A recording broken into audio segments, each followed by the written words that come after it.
Good to see you guys. Back again. 'Tis Tuesday. We're on a roll. Still not 100% with the old throat, but getting better. One person asked me during the week on the phone, he was like, what should I drink when it's going out? What's the best choice? What is the best choice to drink when I am out in the town and I am trying to lose weight? Is Guinness good? And so on and so forth. And in fairness, Guinness actually isn't bad. Guinness is a lot better than I expected from such a deep drink. Now, I'm a horrendous person to ask about drinking. I don't drink, and it's not because I'm some sanctimonious fitness freak. I never drank, and it was the same back when I was eating all the chocolate and the ice cream way back in the day. It just doesn't really do as much for me. But nonetheless, what are good choices if you're going out? Well, most people ask about beers and lagers and the like, and just to give an idea where you're at with those, is your pint of Guinness is 210 calories.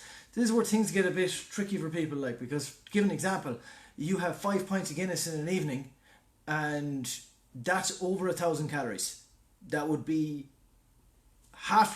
over half your daily intake for a guy in 5 pints of Guinness. So if you ate nothing else in the day and you drank 5 pints of Guinness, that's half your calorie budget gone. But nonetheless, Guinness isn't too bad at 210 calories. However, if you wanted to come down from that, a good choice would be some of the bottles. So the examples I got were Heineken 330ml bottle is 120 calories. Now, comparatively, it's actually not that dramatically better than the Guinness. It's just that the Guinness is a pint at 570 mils, and that's a bottle at 330. But if you're having one bottle instead of one pint, that's a nice big difference. That's a nice big chunk to be pulling out of your evening. 5 bottles is a dramatic difference to 5 pints. And if you wanted to have a better pint, because I'm sure someone's going to throw back at me, I wouldn't drink Heineken if you paid me. Corona Light. I probably picked that because of all that's going on in the news at the moment, but nonetheless, Corona Light only has 99 calories in a bottle, and it's a 350ml bottle. And that's a very nice choice. So you're talking about 5 bottles of Corona Light out in the town, 500 calories. That's pretty good. Versus if you had the 5 pints of Guinness, that'd be well over 1,000 calories. Next on the list, we could talk about, many people are like, what about if I'm going to have shots or whiskies or something like that? Well, most of your whiskies and your vodkas and so on are actually pretty okay on the calories. You're usually going to be around this 80 to 90 calorie per shot, because they are quite potent. There's 7 calories per gram in your alcohol, but they are fairly consistent. So what is a very good choice we'd say to people is, if you feel like taking a shot, it's a little bit more controlled. Have your shot of whiskey, your shot of clear alcohols are a little lower in calories. So vodkas or rums, the clear ones, with a slimline tonic or a Diet Coke, if you feel you need a mixer, it's going to be around the 80 calorie mark. And that's again lower than the beer. So that's a nice option if you're thinking about what could I have when I go out.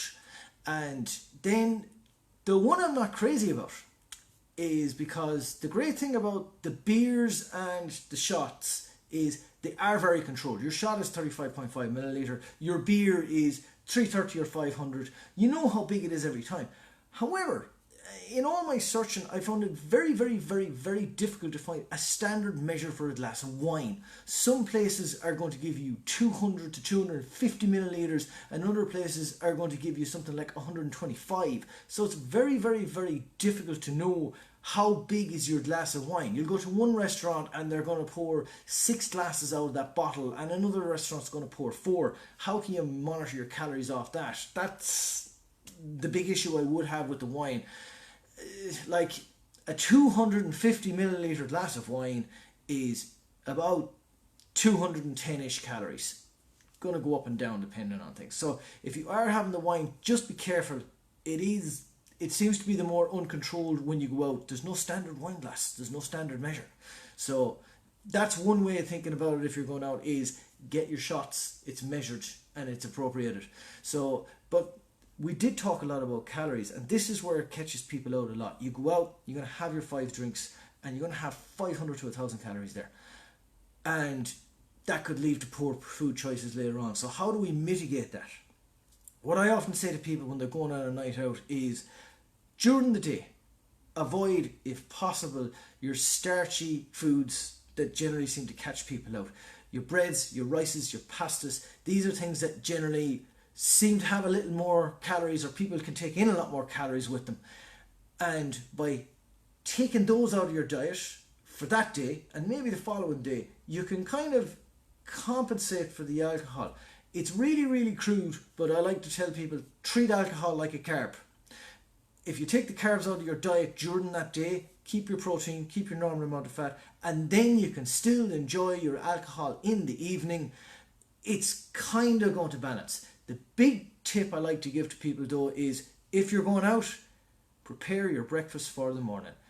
Go out, enjoy your night out, enjoy your meal with your friends. But what always seems to catch people is they wake up in the morning, they're a little worse for wear, and one thing leads to another. We get a bit lazy, we have a fry, then you've had your fry Saturday morning, and all of a sudden you're like, it makes no difference now, I'm going to have a pizza, and all of a sudden that whole weekend just becomes a stairway down to debauchery of food, and everybody feels bad, and they come in Monday morning to the gym and they're like, it was a bad weekend. Plan your breakfast, plan your Saturday morning breakfast before you go out. And I like to even just like stick it in the fridge. You come in, you wake up in the morning, you're like, I know what I'm eating first thing in the morning. You don't have to think. Try not to have situations where you need to think the morning after drinking. It's a bad idea. So set it up that you don't need to think.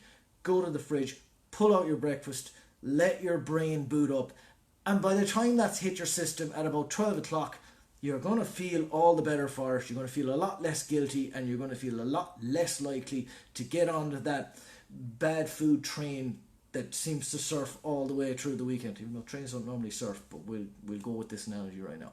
So that was the main I wanted to hit with the alcohol. Don't be afraid to have it. Enjoy it every now and again. Try to compensate for it. I would say this, if you were going out every weekend and you were drinking 8 or 10 pints on a Friday night, that might not be helping you. Try to balance that a little bit.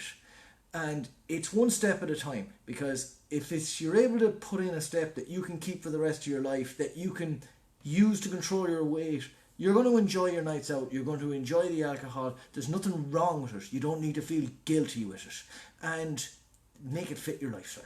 That's really all it's about. So best of luck, guys. We'll catch up again next week, God willing, and have a nice Tuesday.